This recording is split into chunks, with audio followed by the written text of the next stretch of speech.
പരിശുദ്ധാത്മാവേ സഹായക, നിരന്തരമെന്നെ സഹായിക്കണേ. പരിശുദ്ധാത്മാവേ സഹായക, നിരന്തരമെന്നെ സഹായിക്കണേ.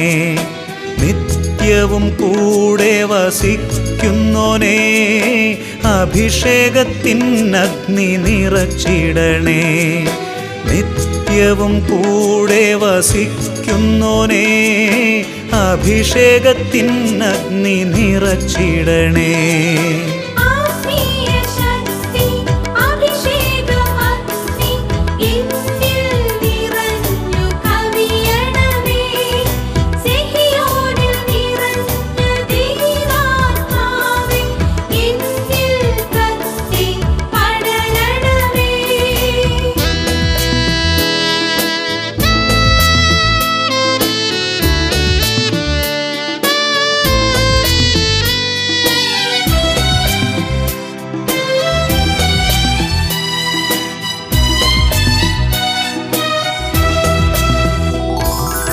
എന്നുള്ളിൽ നിറയുന്ന ദൈവിക ശക്തി ലൗകിക ശക്തിയെ തകർത്തിടുന്നു.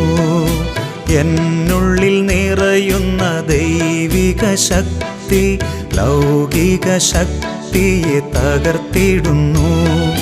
പാപനീതി ന്യായ ബോധ്യങ്ങൾ ഹൃത്തിൽ നിറച്ചെന്നെ അഭിഷേചിക്കൂ. അഭിഷേകാഗ്നിയുടെ ശ്രോതാക്കൾക്ക് കർത്താവായ യേശു ക്രിസ്തുവിൻ്റെ നാമത്തിൽ അഭിവാദനങ്ങൾ. ഒരു നിമിഷം നമുക്ക് പ്രാർത്ഥിക്കാം. പിതാവേ, അവിടുത്തെ പുത്രനായ യേശു ക്രിസ്തുവിൻ്റെ ധന്യനാമത്തിൽ ഈ നിമിഷങ്ങളിൽ അത്ഭുതകരമായ അഭിഷേകങ്ങൾ ഞങ്ങളുടെ മേൽ വന്ന് നിറയട്ടെ. കേൾക്കുന്ന വചനങ്ങൾ ഞങ്ങളുടെ ജീവിതത്തിൽ ഉപകാരപ്പെടട്ടെ. കേൾക്കുന്ന വചനങ്ങൾ ഞങ്ങളുടെ ജീവിതത്തിന് അടിത്തറകളായി മാറട്ടെ.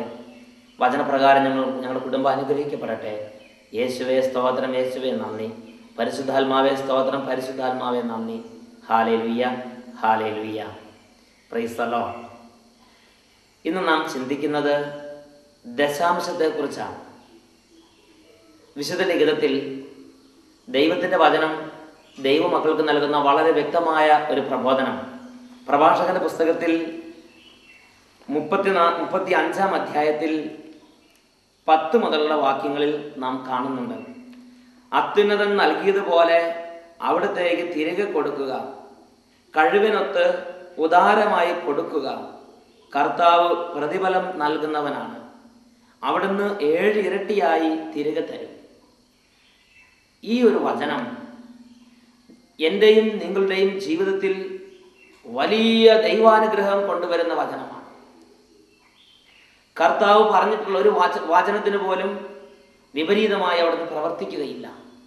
പ്രിയപ്പെട്ട ദൈവമക്കളെ, അച്ഛൻ കോയമ്പത്തൂരുള്ള ഗാന്ധിപുരം ഇടവകയിൽ ശുശ്രൂഷ ചെയ്തപ്പോൾ അവിടെ ഒരു കുടുംബം അച്ഛനോട് പറഞ്ഞൊരു അനുഭവം ഞാൻ ഓർമ്മിക്കുകയാണ്. ആ കുടുംബത്തിൽ ഒരു സംഭവം ഉണ്ടായി. ഏതാണ്ട് 20 വർഷങ്ങൾക്ക് മുമ്പ് അവർ കോയമ്പത്തൂർ പട്ടണത്തിൽ ആദ്യമായി ജോലിക്ക് വേണ്ടി വന്നപ്പോൾ ഒരു മാസം അവർക്കുള്ള ശമ്പളം ഏതാണ്ട് 500 രൂപയാണ്. അങ്ങനെ ഞെരുങ്ങി കഴിയുന്ന കാലഘട്ടം. അദ്ദേഹം ഇടയ്ക്കിടയ്ക്ക് ഗാന്ധിപുരം പള്ളിയിൽ പോയി, കോയമ്പത്തൂർ ടൗണിലുള്ള ഗാന്ധിപുരം പള്ളിയിൽ പോയി കർത്താവിനെ ആരാധിക്കും. സാമ്പത്തിക ഞെരുക്കങ്ങളെല്ലാം പറയും, ദൈവത്തോട് പ്രാർത്ഥിക്കും. അങ്ങനെ പ്രാർത്ഥിച്ച് പോരുന്ന കാലം. ഒരു ദിവസം അദ്ദേഹം ഇടവക ദേവാലയത്തിൽ പോയി പ്രാർത്ഥിച്ച് മടങ്ങുമ്പോൾ വികാരിച്ചൻ അദ്ദേഹത്തെ വിളിച്ചു. വികാരിച്ചൻ അദ്ദേഹത്തോട് പറഞ്ഞു, ചേട്ടാ, പൈസ ഉണ്ടെങ്കിൽ കുറച്ച് പൈസ എനിക്ക് തരിക. അദ്ദേഹം നോക്കുമ്പോൾ ആ മാസത്തെ ചെലവിന് ഇനി 150 രൂപ മാത്രമേ അദ്ദേഹത്തിൻ്റെ കയ്യിൽ ബാക്കിയുള്ളൂ. അദ്ദേഹം പോക്കറ്റിലേക്ക് നോക്കി. ഒരു 100-ൻ്റെയും ഒരു 50-ൻ്റെയും നോട്ട് പോക്കറ്റിൽ കിടക്കുന്നത് അദ്ദേഹം കണ്ടു. അദ്ദേഹം അതിൽ 50-ൻ്റെ നോട്ട് പോക്കറ്റിൽ നിന്നെടുത്ത് അച്ഛൻ്റെ കയ്യിലേക്ക് കൊടുത്തു. അച്ഛൻ അത് വാങ്ങി റെസീറ്റ് കൊടുക്കാൻ തുടങ്ങിയപ്പോൾ ഈ മനുഷ്യൻ്റെ ഉള്ളിൽ പരിശുദ്ധാത്മാവ് പ്രചോദിപ്പിച്ചു. ദൈവത്തിന് കൊടുക്കുമ്പോൾ ചെറിയ നോട്ടാണോ കൊടുക്കേണ്ടത്, വലുത് ദൈവത്തിന് കൊടുക്കുക. ഉടനെ അദ്ദേഹം അച്ഛനോട് പറഞ്ഞു, അല്ലെങ്കിൽ വേണ്ട അച്ഛാ, ആ 50 നോട്ട് ഇങ്ങോട്ട് തരിക എന്ന് പറഞ്ഞ് ആ 50 നോട്ട് വാങ്ങിച്ച് അദ്ദേഹത്തിന്റെ പോക്കറ്റിലേക്ക് ഇട്ടിട്ട് 100 നോട്ട് എടുത്ത് അച്ഛൻ്റെ കയ്യിലേക്ക് കൊടുത്തു. അച്ഛനത് റെസീറ്റ് കൊടുത്ത് അദ്ദേഹത്തെ വിട്ടയച്ചു. ഏതാനും മാസങ്ങൾക്ക് ശേഷം ഒരു ദിവസം അദ്ദേഹത്തിന്റെ ഒരു ബന്ധു, അമേരിക്കയിലുള്ള ബന്ധു, കോയമ്പത്തൂർ അദ്ദേഹത്തെ സന്ദർശിക്കാൻ വേണ്ടി കടന്നു വന്നു. അദ്ദേഹം കോയമ്പത്തൂർ മുഴുവൻ കാണിച്ചതിന് ശേഷം യാത്ര അയക്കുമ്പോൾ ആ ബന്ധു ഈ മനുഷ്യന്റെ കയ്യിലേക്ക് ബാഗ് തുറന്ന് 50ന്റെ ഒരു കെട്ട് നോട്ടെടുത്ത് കയ്യിലേക്ക് കൊടുത്തു. അപ്പോൾ ഈ മനുഷ്യൻ അദ്ദേഹത്തോട് പറഞ്ഞു, ഇപ്പൊ എനിക്ക് പൈസയുടെ ആവശ്യമില്ല, എനിക്കിവിടെ ജോലിയുണ്ട്, ശമ്പളമുണ്ട്, ഇപ്പോൾ എനിക്ക് പൈസയുടെ ആവശ്യമില്ല. ഉടനെ ആ മനുഷ്യൻ പറഞ്ഞു, അല്ലെങ്കിൽ വേണ്ട, അതിങ്ങ് തരിക. അദ്ദേഹം ആ 50ന്റെ നോട്ട് കെട്ട് വാങ്ങി ബാഗിലേക്ക് വെച്ചിട്ട് 100ന്റെ ഒരു നോട്ട് കെട്ടെടുത്ത് അദ്ദേഹത്തിന്റെ കയ്യിലേക്ക് കൊടുത്തു. പ്രിയപ്പെട്ട ദൈവമക്കളെ, ഇത് യാദൃച്ഛികമായി സംഭവിച്ചതാണ് എന്ന് ചിന്തിക്കരുത്. ദൈവത്തിന്റെ വചനം വ്യക്തമായി പഠിപ്പിക്കുന്നുണ്ട്. പ്രഭാഷകന്റെ പുസ്തകത്തിൽ 35-ാം അധ്യായം, കർത്താവ് പ്രതിഫലം നൽകുന്നവനാണ്. കർത്താവ് പ്രതിഫലം നൽകുന്നവനാണ്. എന്തിനു വേണ്ടിയാണ് ഒരു ദൈവ പൈതൽ ദശാംശം കൊടുക്കേണ്ടത്? ഒരു ദൈവ പൈതൽ ദശാംശം കൊടുക്കേണ്ടത് അനുഗ്രഹം പ്രാപിക്കാൻ വേണ്ടിയാണ്. ആ വ്യക്തിയുടെ കുടുംബം, ആ വ്യക്തിയുടെ ഉപജീവന മാർഗങ്ങൾ, ആ വ്യക്തിയുടെ ജോലി സ്ഥലങ്ങൾ, ആ വ്യക്തിയുടെ ബിസിനസ്, ആ വ്യക്തിയുടെ ഭാവി ജീവിതം അനുഗ്രഹിക്കപ്പെടാൻ വേണ്ടിയാണ് ഒരു ദൈവ പൈതലിൽ നിന്ന് കർത്താവ് ദശാംശം സ്വീകരിക്കുന്നത്. വിശുദ്ധ ലിഖിതത്തിൽ ഒരുപാട് സംഭവങ്ങൾ അതിന് ഉത്ബലമായി കാണുവാൻ സാധിക്കും. പുറപ്പാടിന്റെ പുസ്തകത്തിൽ 25-ാമത്തെ അധ്യായം, ദൈവത്തിന്റെ വചനം ദൈവങ്ങൾക്ക് വളരെ വ്യക്തമായി നൽകുന്ന ഒരു വലിയ വെളിപാട് പുറപ്പാടിന്റെ പുസ്തകത്തിൽ 25-ാമത്തെ അധ്യായത്തിൽ നമുക്ക് കാണുവാൻ സാധിക്കും. വചനം പഠിപ്പിക്കുന്ന പ്രകാരമാണ്, എൻ്റെ ജനത്തോട് ഒരു കാണിക്ക സമർപ്പിക്കണമെന്ന് നീ പറയുക. സ്വമനസ തരുന്നവരിൽ നിന്നെല്ലാം എനിക്കുള്ള കാണിക്ക നീ സ്വീകരിക്കുക. എനിക്കൊരു കാണിക്ക സമർപ്പിക്കണമെന്ന് എൻ്റെ ജനത്തോട് പറയുക. സ്വമനസ തരുന്നവരിൽ നിന്നെല്ലാം അത് സ്വീകരിക്കുക. പ്രിയപ്പെട്ട ദൈവജനമേ,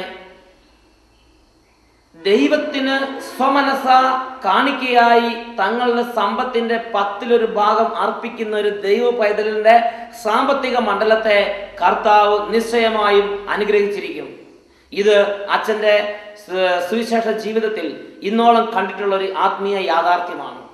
അച്ഛൻ അട്ടപ്പാടിയിലുള്ള കാററ എന്ന കൊച്ചു ഇടവകയിൽ വികാരിയായി ശുശ്രൂഷ ചെയ്യുന്ന കാലഘട്ടം, അവിടെ ഇടവകയിൽ ജനം വളരെ സാമ്പത്തികമായി ഞെരുങ്ങുകയും വളരെ തരത്തിലുള്ള സാമ്പത്തിക കഷ്ടതകൾ അനുഭവിക്കുകയും ചെയ്യുന്നത് കണ്ടപ്പോൾ കർത്താവിന്റെ സന്നിധിയിൽ അച്ഛൻ ഒരുപാട് ആത്മീയ നൊമ്പരത്തോടെ പ്രാർത്ഥിച്ചു. കർത്താവെ, അധോഗതിയിൽ നിന്ന് ജനത്തെ രക്ഷിക്കണമേ. ഈ ജനത്തെ അധോഗതിയിൽ നിന്ന് രക്ഷിക്കാനുള്ള ഒരു വഴിയെക്കുറിച്ച് കർത്താവിനോട് പ്രാർത്ഥിച്ചു. എൻ്റെ മാനുഷിക ബുദ്ധി അനുസരിച്ച് ഞാൻ ആ ജനത്തിന്റെ വിടുതലിന് വേണ്ടി ആ ദേശത്തിന്റെ ശാപമായ ദേശത്തുണ്ടായിരുന്ന കള്ളുഷാപ്പ് നിർത്താൻ വേണ്ടി സമരം ചെയ്ത് അത് അടപ്പിച്ചു. റോഡില്ലാതിരുന്ന വനങ്ങളിൽ റോഡുണ്ടാകാൻ വേണ്ടി കഷ്ടപ്പെട്ടു. എന്നാൽ ഞാൻ വീണ്ടും വീണ്ടും നോക്കുമ്പോൾ കാണുന്നൊരു കാഴ്ചയുണ്ട്. സാമ്പത്തികമായി ഞെരുങ്ങിയിരുന്നവർ വീണ്ടും മറ്റൊരു വിധത്തിലുള്ള സാമ്പത്തിക ഞെരുക്കത്തിലേക്ക് വീണുകൊണ്ടിരിക്കുന്നു. ഒരു തരത്തിലല്ലെങ്കിൽ വേറൊരു തരത്തിൽ സാമ്പത്തിക ഞെരുക്കം ജനത്തെ പിടികൂടുകയാണ്, വിട്ടുപോകുന്നില്ല. വീണ്ടും ദൈവത്തോട് പ്രാർത്ഥിച്ചു, ദൈവമേ, എന്താണ് അങ്ങയുടെ പ്രിയ ജനത്തിന്റെ സാമ്പത്തിക വിടുതലിനായി അങ്ങ് കാണിച്ചു തരുന്ന മാർഗം? അപ്പോൾ കർത്താവ് നൽകിയ വെളിപാടാണ് പുറപ്പാടിന്റെ പുസ്തകത്തിൽ 25-ാം അധ്യായം 2-ാം വാക്യം. എനിക്കൊരു കാണിക്ക സമർപ്പിക്കണമെന്ന് നീ ഇസ്രായേൽക്കാരോട് പറയുക. സ്വമനസ തരുന്നവരിനെല്ലാം എനിക്കുള്ള കാണിക്ക സ്വീകരിക്കുക. അന്ന് ഇടവക ദേവാലയത്തിൽ ഈ ഒരു ദൂത് ഞാൻ അറിയിച്ചു. ഒരുപാട് ജനം അവരുടെ സമ്പത്തിന്റെ 10-ൽ1 ഭാഗം കാണിക്കയായി കർത്താവിന് ദശാംശ കാഴ്ചയെ സമർപ്പിച്ചു. ഞാൻ ഇന്ന് വർഷങ്ങൾക്ക് ശേഷം കാററ ഇടവകയിലേക്ക് തിരിഞ്ഞു നോക്കുമ്പോൾ കാണുന്നൊരു കാര്യമുണ്ട്. ദശാംശ കാണിക്കയായി കർത്താവിന് തങ്ങളുടെ സമ്പത്തിന്റെ ഒരു ഭാഗം നൽകി കർത്താവിനെ ബഹുമാനിച്ച കുടുംബങ്ങൾ സാമ്പത്തികമായി തകർച്ചയിൽ നിന്ന് ഉയർച്ചയിലേക്ക് നീങ്ങുന്ന വലിയൊരു സന്തോഷകരമായ കാര്യം ഇടവകയിൽ ഞാൻ കാണുകയാണ്. പ്രിയപ്പെട്ട ദൈവജനമേ, ദൈവവചനത്തിൽ പറഞ്ഞിരിക്കുന്ന ആത്മീയ യാഥാർത്ഥ്യങ്ങൾ ജീവിതത്തിന് അനുഗ്രഹത്തിന് വേണ്ടിയാണ് കർത്താവ് നമുക്ക് നൽകിയിരിക്കുന്നത്. വീണ്ടും ലേവ്യരുടെ പുസ്തകത്തിൽ ദൈവമക്കൾക്ക് ദൈവം നൽകുന്ന വ്യക്തമായ നിർദ്ദേശം നമുക്ക് ശ്രദ്ധിക്കാം. 27-ാം അധ്യായം 30-ാമത്തെ വാക്യം. ധാന്യങ്ങളോ വൃക്ഷങ്ങളുടെ ഫലങ്ങളോ ആയി ദേശത്തുള്ളവരുടെ എല്ലാം ദശാംശം കർത്താവിനുള്ളതാണ്. അത് കർത്താവിന് വിശുദ്ധമാണ്. വീണ്ടെടുക്കാൻ ആരെങ്കിലും ആഗ്രഹിച്ചാൽ അതോടൊപ്പം 5-ൽ1 കൂടെ കൊടുക്കേണ്ടി വരും. ദേശത്തുള്ളവയുടെ എല്ലാം ദശാംശം കർത്താവിനുള്ളതാണ്. കൃഷി ഉണ്ടെങ്കിൽ ആ കൃഷി ഉൽപ്പന്നങ്ങളുടെ 10 ഭാഗം കർത്താവിന് കൊടുക്കണം. വരുമാനം ഉണ്ടെങ്കിൽ, ശമ്പളം ഉണ്ടെങ്കിൽ ശമ്പളത്തിന്റെ 10 ഭാഗം കർത്താവിന് കൊടുക്കണം. ബിസിനസ് ഉണ്ടെങ്കിൽ ബിസിനസിന്റെ വരുമാനത്തിന്റെ 10 ഭാഗം കർത്താവിന് കൊടുക്കണം. ദേശത്തുള്ളവയുടെ എല്ലാം ദശാംശം കർത്താവിനുള്ളതാണ്. അത് കർത്താവിന് വിശുദ്ധമാണ്. നമുക്കുള്ള മുഴുവൻ സമ്പത്തും നമ്മുടെ സ്വന്തമെന്ന് നാം ധരിച്ചു വശാകരുത്. നമ്മുടെ സമ്പത്തിന്റെ 10 ഭാഗം കർത്താവ് തൻ്റെ വിശുദ്ധ കൽപ്പനയാൽ വിലക്കിയിട്ടുള്ള ഭാഗമാണ്. അത് നാം തൊടാൻ പാടില്ല. അവിടെ നാം പ്രവേശിക്കാൻ പാടില്ല. അത് നാം എടുത്ത് ഭക്ഷിക്കാൻ പാടില്ല. അത് കർത്താവിന് വിശുദ്ധമാണ്. അത് കർത്താവിന്റെ വിശുദ്ധ കൽപ്പന വിലക്കിയിട്ടുള്ള ഭാഗമാണ്. അവിടെ നാം പ്രവേശിക്കരുത്. അത് കർത്താവിന്റെ ആലയത്തിൽ കർത്താവിന്റെ വേലയ്ക്കായി നാം സമർപ്പിക്കണം. അച്ഛൻ അട്ടപ്പാടിയിൽ കാറയുടെ വകയിൽ ശുശ്രൂഷ ചെയ്തപ്പോൾ അവിടെ ഒരു കുടുംബത്തിൽ സുവിശേഷ ദശാംശത്തിനായി കടന്നു ചെന്നപ്പോൾ ആ കുടുംബം പറഞ്ഞു, അച്ഛാ, ഇന്ന് രാത്രി കഞ്ഞി വെക്കാൻ ഇവിടെ വകയില്ല. ഈ സമയത്താണ് ദശാംശം ഞങ്ങൾ തരേണ്ടത്.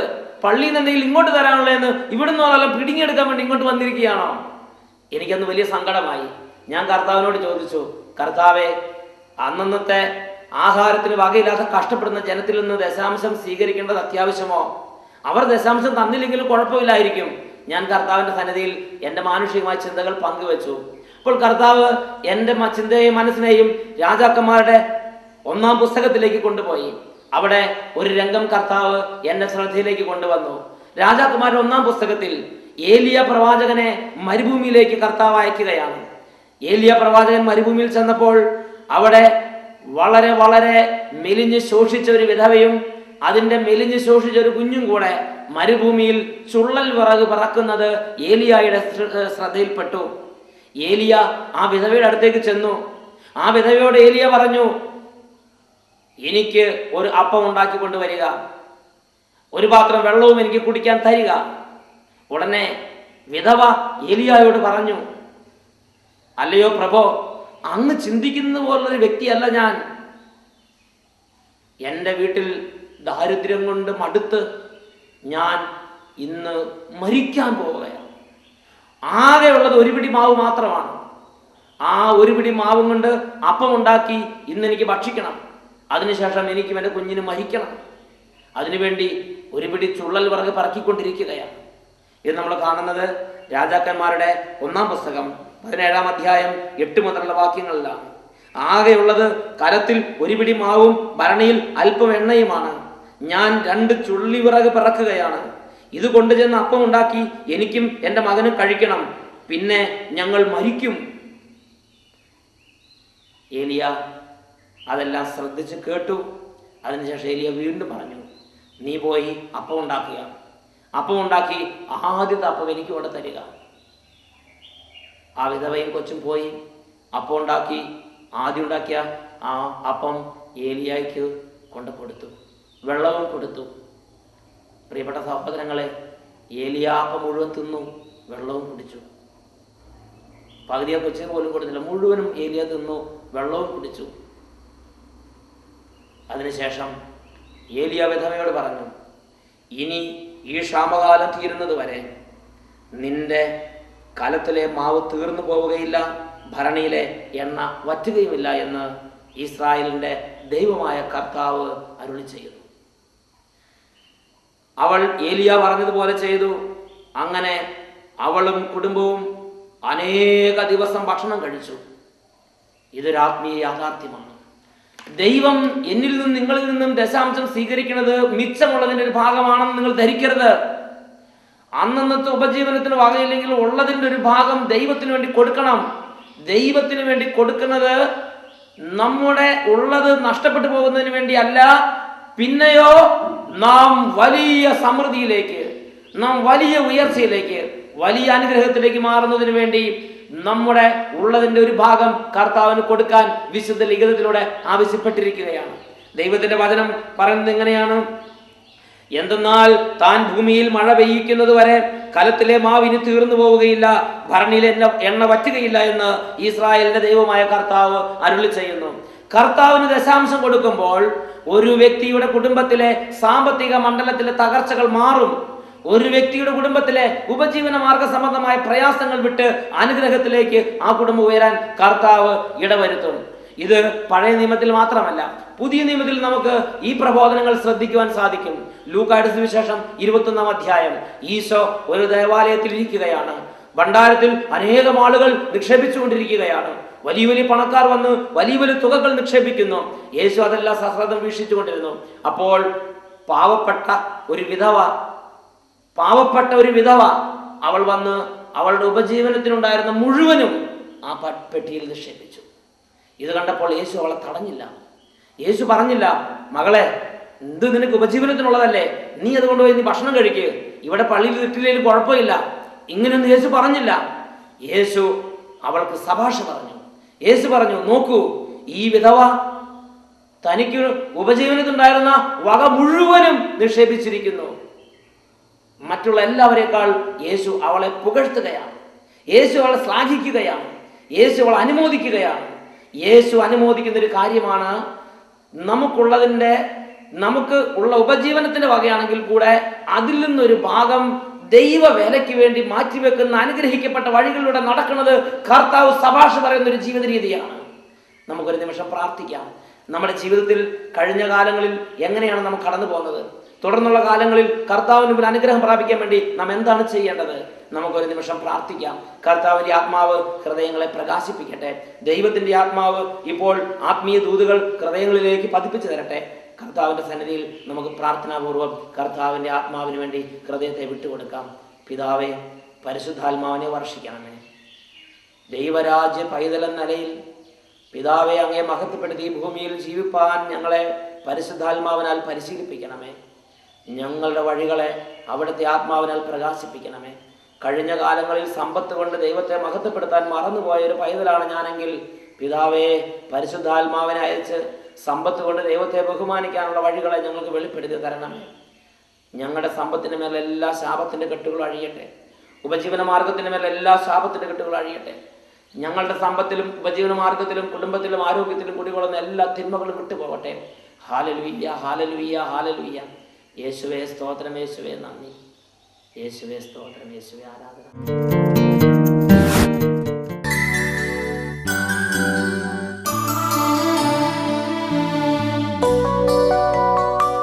സമയത്തിൻ്റെ പൂർണ്ണതയിൽ സ്ത്രീയിൽ നിന്ന് ജാതനായി 33 വർഷക്കാലം ഈ ഭൂമിയിൽ മനുഷ്യനായി ജീവിച്ച് യൂത പടയാളികളാൽ കുരിശിൽ തറയ്ക്കപ്പെട്ട് വധിക്കപ്പെട്ട ഈശോ മരിച്ച് 3-ാം നാൾ ഉയർത്തെഴുന്നേറ്റ് പിതാവിൻ്റെ വലതുഭാഗത്ത് ഉപവിഷ്ടനായ ഈശോ ഇതാ ദിവ്യകാരുണ്യ രൂപനായി നമ്മുടെ മധ്യത്തിലേക്ക് കടന്നു വന്നിരിക്കുകയാണ്. അവിടുന്ന് ഇന്നും ജീവിക്കുന്നു. ആരെങ്കിലും അവിടുത്തെ നാമത്തെ ഏറ്റുപറയുന്നെങ്കിൽ, അവിടുത്തെ നാമത്തെ വിളിച്ചപേക്ഷിക്കുന്നെങ്കിൽ അവിടുന്ന് അവൻ്റെ അരികിൽ വന്ന് അവനെ അനുഗ്രഹിക്കും. എൻ്റെ നാമം അനുസ്മരിക്കാൻ ഇടവരുത്തുന്നിടത്തൊക്കെയും ഞാൻ അരികിൽ വന്ന് അനുഗ്രഹിക്കുമെന്ന കർത്താവിൻ്റെ വചനം ഇപ്പോൾ അന്വർത്ഥമാകട്ടെ.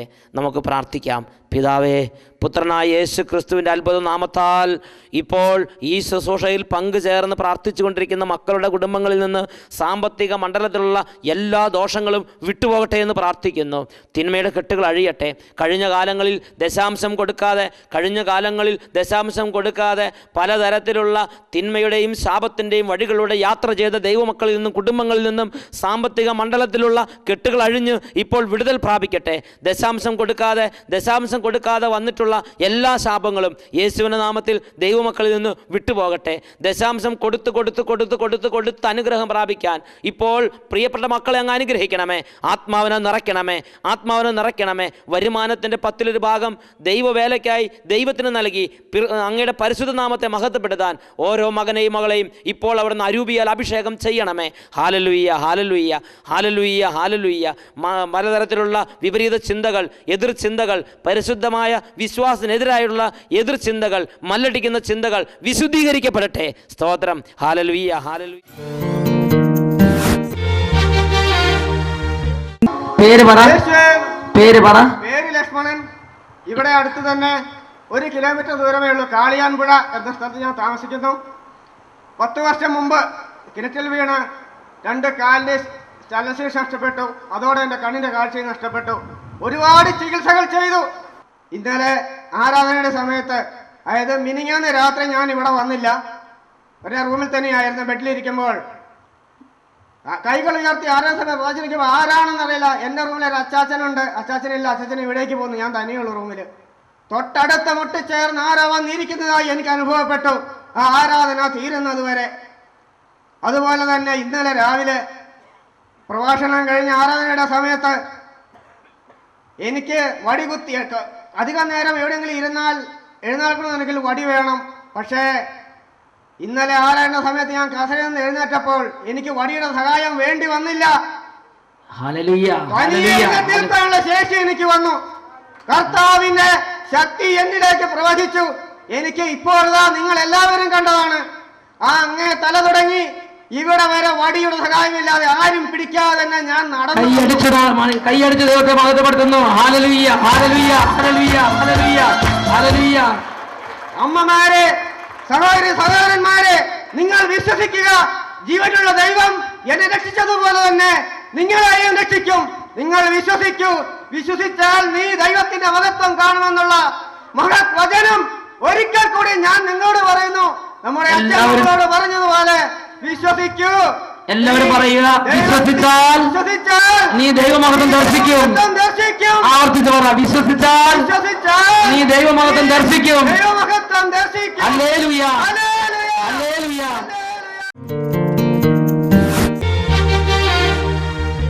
എൻ്റെ പേര് ഷൈല, പുന്നക്കൽ എന്ന് വരുന്നു. ഇന്നലെ ഞാൻ വളരെയധികം സങ്കടത്തോടുകൂടിയാണ് ഇവിടെ വന്നത്. കുഞ്ഞേട്ടന് ഗൾഫിലൊരു ജോലിയില്ലാതെ വിഷമിക്കുമായിരുന്നു. ഇന്നലെ രാത്രി തന്നെ ഞാൻ ഇവിടെ വന്ന് സങ്കടപ്പെട്ട് കരഞ്ഞ് കുമ്പസാരിച്ച് കുർബാന സ്വീകരിച്ചപ്പോൾ രാത്രി തന്നെ കുഞ്ഞേട്ടൻ വിളിച്ചു പറഞ്ഞു, ഒരു ജോലി എനിക്ക് ശരിയായിട്ടുണ്ട്. Hallelujah, hallelujah. ഭർത്താവിന് ജോലിയില്ലാതെ ഒത്തിരി കരഞ്ഞ് കർത്താവിന്റെ സന്നിധിയിൽ കുമ്പസാരിച്ച് കുർബാന സ്വീകരിച്ച് പ്രാർത്ഥിച്ചു. ഇന്നലെ അപ്പോഴേക്കപ്പം തന്നെ കർത്താവ് വിദേശത്ത് ഇടപെട്ട് മകളുടെ ഭർത്താവിന് ജോലി കൊടുക്കാൻ. എൻ്റെ പേര് ദ്രസ്യാമ. ഞാൻ ആനിക്കാമ്പയിലാണ് താമസിക്കുന്നത്. എൻ്റെ കാലിൻ്റെ മുട്ടിന് വേദനയായിട്ട് 3 വർഷമായി. ഞാൻ ആ വേദന കൊണ്ട് വിഷമിച്ച് കഴിയുകയായിരുന്നു. വേദന കൂടുതലാവുമ്പോൾ പോയി മരുന്ന് വാങ്ങും. പല പ്രാവശ്യം മരുന്ന് വാങ്ങി മരുന്ന് കഴിക്കുമ്പോൾ കുറയും, പിന്നെയും വേദനയായിരുന്നു. ഇങ്ങനെ മുട്ട് മടങ്ങാനും കാലിൻ്റെ തുടയ്ക്ക് ഒരു പുകച്ചിലുമായിരുന്നു. മിനിങ്ങാന്ന് മുതൽ എൻ്റെ കാലിൻ്റെ മുട്ടിന് എന്തോ ഒരു ഒച്ച പോലെ തോന്നി. പക്ഷേ ഇവിടെ സ്തുതിക്കാനും അവിടുന്ന് സാക്ഷ്യപ്പെടുത്തുവാനും പറഞ്ഞപ്പോൾ അത്ര ധൈര്യം തോന്നിയില്ല. പക്ഷേ ഞാൻ ഇന്നലെ മിനിങ്ങാന്ന് മുട്ട് കുത്തിയപ്പോൾ എനിക്ക് വേദന തോന്നിയില്ല. ഇന്നും കൂടെ മുട്ട് കുത്തി നോക്കട്ടെ എന്ന് വിചാരിച്ചു. ഞാനിപ്പോഴും ഗുളിക കഴിക്കുന്നുണ്ട്. എൻ്റെ കാലിന് മസിലിൻ്റെ അസുഖമാണെന്നാണ് ഡോക്ടർ പറയുന്നത്. പൈസയുടെ വിഷമമായതുകൊണ്ട് വല്ലപ്പോഴൊക്കെ മരുന്ന് വാങ്ങാറുള്ളൂ. വേദന അങ്ങനെ ആയിരുന്നപ്പോൾ ഞാൻ ഓർത്ത്, ദൈവമേ, ഇനി എനിക്ക് മരുന്ന് വാങ്ങാൻ പൈസയില്ല. ഈ ധ്യാനത്തിൽ കൂടുമ്പോൾ എനിക്ക് കുറയണമേ എന്ന് പ്രാർത്ഥിച്ചുകൊണ്ട് ഇന്നലെ മിനിങ്ങാന്ന് ഞാൻ മടിച്ചു സാക്ഷ്യം പറയുവാനായിട്ട്. പക്ഷേ എന്നെ ദൈവം ഇപ്പോൾ ഞാൻ മുട്ടുകുത്തിയപ്പോൾ പിന്നെയും വേഗം എന്നെ ഓർപ്പിച്ചുകൊണ്ടിരുന്നു, നീ സാക്ഷ്യം പറയണമെന്ന്. അപ്പോഴാണ് അച്ഛൻ ഇപ്പോൾ ഓർപ്പിച്ചത്. അതിന് ഞാനിപ്പോൾ എനിക്ക് വേണ്ടി നന്മ ചെയ്ത ദൈവത്തിന് എനിക്ക് കർത്താവ് സുഖം നന്ദിനെ ഓർത്ത് 1000 നന്ദികൾ സ്തുതികൾ അർപ്പിച്ചുകൊണ്ട് ഞാൻ അങ്ങേക്ക് നന്ദി പറയുന്നു.